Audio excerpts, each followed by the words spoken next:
Richard Wittberg. I am the Washington County Health Commissioner, so I work for the Washington County Health Department.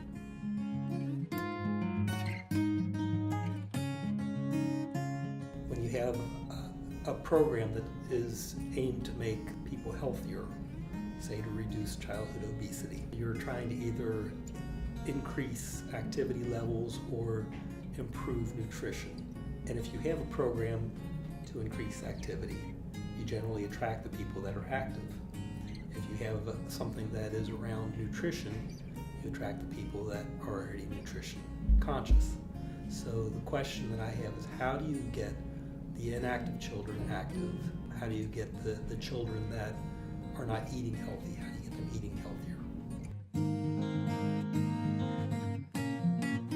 This has a lot to do with cultural change.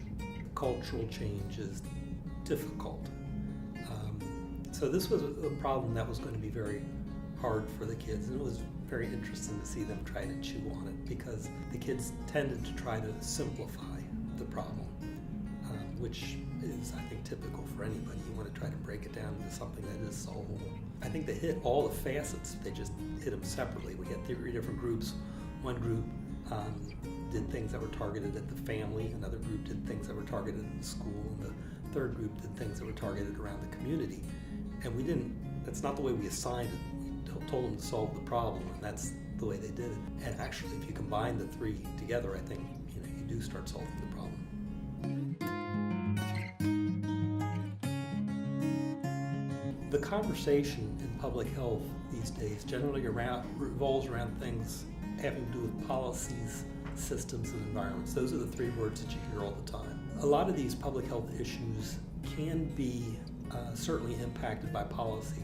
If you take tobacco and you increase the tax by $2 a pack, you get an enormous amount of people that quit. The systems and environments have to do with systematic changes, say within a school, that might make better emphasis on health issues. And environments are things like I spoke about earlier, where you try to make sure that there are safe activity choices available, so like the river trail or the skate park or places like that where kids can be active safely and easily. We have the swimming pool too.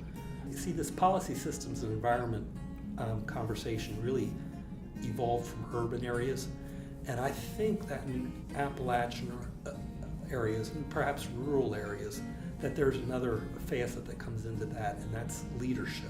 In Marietta and Washington County, we have a lot of people that are willing to try to lead on this issue. Normally, you don't have a leadership issue in an urban environment. There's already a lot of leaders around that will push for these kinds of issues. I think one of the things that needs to get discussed is how you grow leaders, how you get people that have passion around these kinds of issues, and how to empower them. What surprised me with what the kids came up with was the fact that all 3 groups that we had went off in different directions. Like I said earlier, one went off and talked about family issues, one went off and talked about school issues, and one went off and talked about community issues. That was done without coaching or without pushing, and yet those are kind of the 3 legs of the stool that's going to take to really have an impact on this problem. Again, pointing your finger at one area doesn't do the problem justice. It oversimplifies the problem, and if the problem was simple, it had been solved by now.